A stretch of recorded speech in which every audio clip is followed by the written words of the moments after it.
तो हेलो दोस्तों। आज हम लोग देखने वाले हैं छत्तीसगढ़ में कलचुरी राजवंश का इतिहास। दोस्तों, चाहे आप किसी भी कंपटीशन एग्जाम की तैयारी कर रहे हो, यह आपके लिए काफ़ी इम्पोर्टेंट टॉपिक है। तो हम इसे पूरी समझेंगे स्टोरी लाइन में, ताकि आपको कुछ रटना ना पड़े, सिर्फ समझ के आप इसके आंसर्स दे सकते हो। तो चलिए हम स्टोरी स्टार्ट करते हैं। कलचुरी राजवंश का जो इतिहास है वह मध्यकालीन इतिहास के अंतर्गत आता है। इसके अंतर्गत आपको कलचुरी वंश, नागवंश, सोमवंश और काकती वंश, ये 4 वंश आपको मध्यकालीन इतिहास में देखने को मिलेंगे छत्तीसगढ़ के। लेकिन हम सिर्फ यहाँ पे कलचुरी वंश को कवर करने वाले हैं, तो हम कलचुरी वंश की सारी शाखा देखने वाले हैं। तो दोस्तों, अगर हम देखते हैं कलचुरी राजवंश, तो ये आपको छत्तीसगढ़ में 2 शाखाओं में देखने को मिलेगी। पहला तो रतनपुर शाखा और दूसरा है रायपुर शाखा। छत्तीसगढ़ का रतनपुर शाखा आपके लिए बहुत ज़्यादा महत्वपूर्ण है, क्योंकि इससे रिलेटेड काफ़ी सारे क्वेश्चंस आपको एग्जाम में देखने को मिल सकते हैं। तो चलिए हम शुरुआत करते हैं छत्तीसगढ़ का मध्यकालीन इतिहास, वो भी कलचुरी वंश का। तो कहानी को आप अच्छे से समझिए। छत्तीसगढ़ में जो कलचुरी वंश का शासन है, उसका विवरण हमें 1000 से 1741 ईस्वी तक, और इन 1000 से 1741 ईस्वी तक रतनपुर का जो कलचुरी राजवंश था, वह स्वतंत्र रूप से शासन किया था। लेकिन 1741 ईस्वी के बाद क्या होता है, इनके ऊपर मराठा सेनापति भास्कर पंत आक्रमण कर देते हैं और वह कलचुरी राजा को परास्त कर देते हैं। जिससे ये होता है कि कलचुरी राजा के परास्त होने के बाद जो ये शासन करते हैं वह मराठा के अधीन करते हैं। तो अगर आपसे कभी ये पूछा जाता है कि कलचुरी राजवंश का स्वतंत्र शासन कितने ईस्वी तक था, तो आपका आंसर होगा 1741 ईस्वी तक। 1741 ईस्वी के बाद भी इन्होंने शासन किया, लेकिन वह जो शासन था वह मराठा के अधीन हो चुका था। अगर हम मराठा अधीन शासन और कलचुरी राजवंश का स्वतंत्र शासन दोनों को मिलाकर बात करें, तो 1757 ईस्वी तक कलचुरी राजवंश ने शासन किया है। चूंकि मैंने आपको बताया कि 1741 तक यह स्वतंत्र शासन कर रहे थे, लेकिन 1741 से लेकर 1757 तक जो शासन हुआ वह मराठा के अधीन हुआ था। तो यहाँ तक आपको स्टोरी क्लियर होगी कि 1000 से 1741 तक स्वतंत्र शासन इसमें देखने को मिलता है कलचुरी राजवंश का। लेकिन 1741 के बाद भास्कर पंत इसमें आक्रमण कर देता है। इनका जो शासन है वह स्वतंत्र नहीं रहता, मराठा के अधीन चला जाता है। वास्तविक रूप में यह 1757 तक आपको कलचुरी राजवंश देखने को मिलेगा। लेकिन अगर स्वतंत्र बोले तो आपको 1741 ईस्वी टिक करना है। ये तो थी छत्तीसगढ़ की बात। लेकिन अगर हम बात करें पूरे भारतवर्ष की, क्योंकि कलचुरी राजवंश ऐसा राजवंश तो नहीं था जो सिर्फ छत्तीसगढ़ में था। भारत के विभिन्न हिस्सों में इसके राजवंश थे। भारत के विभिन्न क्षेत्रों में अलग अलग कलचुरी शासक शासन कर रहे थे। तो पूरे भारत में आपको 550 ईस्वी से 1750 ईस्वी तक कलचुरी वंश का शासनकाल देखने को मिलेगा। लगभग 1200 वर्षों तक भारत के क्षेत्र में इन्होंने शासन किया। लेकिन आपको इंटरेस्टिंग बात ये लगेगा दोस्तों, कि 1200 वर्षों तक तो इन्होंने भारत के विभिन्न क्षेत्रों में शासन किया, लेकिन उसमें से केवल 750 साल जो है वह छत्तीसगढ़ में शासन किए गए। मतलब आप इससे ये समझ सकते हो कि छत्तीसगढ़ में कलचुरी राजवंश का महत्व इतना ज्यादा क्यों है। क्योंकि पूरे भारत में 1200 वर्ष शासन किए, लेकिन 750 साल जो है वह केवल छत्तीसगढ़ में शासन किया है। इसलिए यह छत्तीसगढ़ में सबसे लंबे वर्ष तक शासन करने वाला राजवंश था। अब ये तो हमने देख लिया कि इसका शासनकाल कब से कब तक था। अब हम ये देखने वाले हैं कि इनकी उत्पत्ति कैसे हुई थी। तो दोस्तों, नर्मदा नदी के किनारे महेश्वर नाम का एक स्थान था, और उस महेश्वर नामक स्थान के राजा का नाम महिष्मान था। अब उस समय के राजा लोगों को ये काफी ज्यादा शौक था कि वह अपने नाम से कोई नगर या शहर बसाएं। तो ठीक वैसा ही कुछ शौक राजा महिष्मान को भी था। वे नर्मदा नदी के किनारे महेश्वर नामक स्थान पर महिष्मती नगर बसाते हैं। अब महिष्मती नगर सुन के आपको एक मूवी याद आ गई होगी, बाहुबली। क्योंकि बाहुबली में भी महिष्मती नामक एक स्थान था। और जाहिर सी बात है, जो भी एरिया में जो इंसान रहता है वो वहीं का कहलाने लगता है। तो वैसे ही इस महिष्मती नगर में जो वंश थे, उन्हें बाद में महिष्मती वंश कहा गया। अब देखिए, ये जो महिष्मती वंश के लोग थे वह दो चीजों का काफी ज्यादा महत्व रखते थे, एक तो घोड़ा और एक नाग। आप इस बात को इससे रिलेटेड कर सकते हैं, जैसे कि बाहुबली में प्रभास की कवच में आपको घोड़े का सिंबल देखने को मिलता है। ठीक वैसे ही महिष्मती वंश में भी दो चीजों को काफी ज्यादा महत्व था, एक था घोड़ा और दूसरा नाग। अब उस वक्त में नाग को अहि कहा जाता था और घोड़े का मतलब है होता था।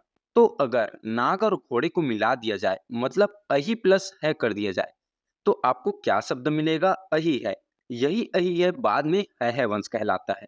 तो दोस्तों यहाँ से आपको क्या मिला? यहाँ से आपको कलचुरी वंश का एक नया नाम मिला जो है हैह वंश। ये जो हैह वंश वाले थे, वह अपने आप को चंद्रवंशी मानते थे। जैसे कि प्रभु श्री राम अपने आप को सूर्यवंशी मानते थे, सूर्यवंश का वंशज मानते थे। ठीक उसी तरह हैह वंश वाले अपने आप को चंद्रवंशी मानते थे और यह अपने आप को चंद्रवंशी क्षत्रिय मानते थे तथा अपनी उत्पत्ति सहस्त्रबाहु से मानते थे, जिसे सहस्त्र अर्जुन भी कहा जाता है। ये सहस्त्र अर्जुन है कौन? तो देखिए, ये सहस्त्र अर्जुन या सहस्त्रबाहु एक योद्धा थे। अब हम इसके नाम का मतलब समझ लेते हैं।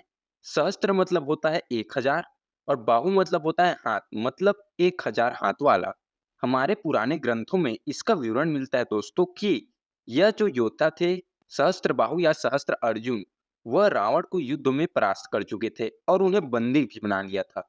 जैसा कि मैंने आपको फोटो यहाँ पे दिखाया है जैसा कि मैंने आपको फोटो में दिखाया है कि सहस्त्र अर्जुन किस तरह से रावण को बंदी बना लिए। आपको पता होगा कि प्रभु श्री राम और बाली के अलावा रावण को युद्ध में और कोई नहीं हराया था। लेकिन इसके अलावा हमारे धार्मिक ग्रंथों में यह देखने को मिलता है, जिन्होंने रावण को युद्ध में हराया था और बंदी भी बनाया था, वह सहस्त्र अर्जुन थे, जिसे सहस्त्र बाहु भी कहा जाता था। आप देख सकते हैं हमारे स्क्रीन में सहस्त्र अर्जुन की फोटो, जिसमें आप देख रहे होंगे कि इनके काफी बहुत सारे हाथ हैं। अब ऐसा नहीं है दोस्तों कि कलचुरी वंश का केवल एक और दो नाम है। अलग अलग अभिलेख में आपको कलचुरी वंश का अलग अलग नाम देखने को मिलेगा। मान्यता है कि कलचुरी वंश के लोग बड़ी बड़ी काली मूछें तथा अपने साथ छुरी रखते थे। इस वजह से यह कलछुरी कहलाए। जैसा कि मैंने आपको यहाँ पे फोटो में दिखाया है, यह एक रैंडम एआई पिक है, जिसको मैं आपको समझाने के लिए लगाया हूँ। आप देख सकते हैं यहाँ पे पिक में कि कैसे लंबी-लंबी मूछें हैं इनकी और बगल में आपको एक छुरी दिख रहा होगा। कुछ कुछ इस तरह से वह अपनी मूछें रखते थे और साथ ही छुरी रखते थे। बाद में यही कलछुरी अपभ्रंश होकर कलचुरी बन गया। तो आपको अब स्टोरी ये समझ आ रही होगी कि कैसे कलछुरी कलचुरी बना और कैसे इसे हैह वंश कहा गया और कैसे यह नाग और घोड़े को महत्व दे देते जिससे हैह वंश कहलाए। अब हम ये समझते हैं कि कलचुरी शब्द का मतलब होता क्या है। तो कलचुरी तुर्की भाषा का एक शब्द कुलचुर से बना हुआ है, जिसका अर्थ होता है उच्च उपाधि युक्त। इनके द्वारा 248 ईस्वी में प्रारंभ होने वाला त्रिकुटक संवत की शुरुआत की गई, जिसे कलचुरी संवत भी कहा जाता है और इस वंश के लोग इसी संवत को मानते थे। अब हमने देख लिया कि इनका शासनकाल कब से कब तक था और इनकी उत्पत्ति कैसी हुई थी। अब हम ये देखने वाले हैं कि इनका शासन क्षेत्र कौन कौन से था और कलचुरी कितने भागों में बटे हुए थे। अब दोस्तों अब हम देखने वाले हैं कलचुरी वंश का शासन क्षेत्र। तो इन्हें दो भागों में विभक्त किया जाता है, जिसमें आपको एक मध्य पश्चिम कलचुरी देखने को मिलेगा और एक दक्षिण कलचुरी। मध्य पश्चिम कलचुरी बड़ा था और दक्षिण कलचुरी के अंतर्गत केवल एक शाखा आपको देखने को मिलेगी उसकी, जो थी कर्नाटक में। लेकिन वहीं आपका मध्य कलचुरी वंश काफी ज्यादा बड़ा था। अगर हम देखते हैं मध्य पश्चिम कलचुरी, तो इसके अंतर्गत आपको प्रयाग, काशी, महिष्मती, बुंदेलखंड, त्रिपुरी, दक्षिण कोसल जिसे वर्तमान में छत्तीसगढ़ कहा जाता है और कलिंजर है। तो हम यहाँ पे कवर करेंगे सिर्फ दक्षिण कोसल को, क्योंकि यह हमारे लिए इम्पोर्टेंट है।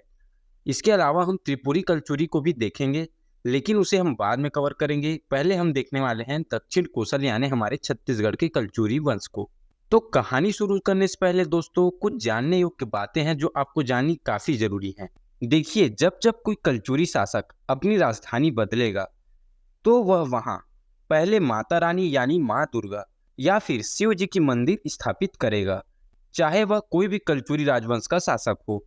इसके अलावा कलचुरी वंश की प्रथम की जो 3 पीढ़ी होगी, वह त्रिपुरी की अधीनता स्वीकार करेगी। अब त्रिपुरी की अधीनता स्वीकार करने से क्या मतलब है? छत्तीसगढ़ में जो कलचुरी राजवंश का संस्थापक रहेंगे, वह त्रिपुरी कलचुरी शासक के पुत्र होंगे, तो इसलिए वह त्रिपुरी की अधीनता स्वीकार करेंगे। लेकिन जैसे इनकी चौथी पीढ़ी आएगी, वह त्रिपुरी की अधीनता स्वीकार नहीं करेगी।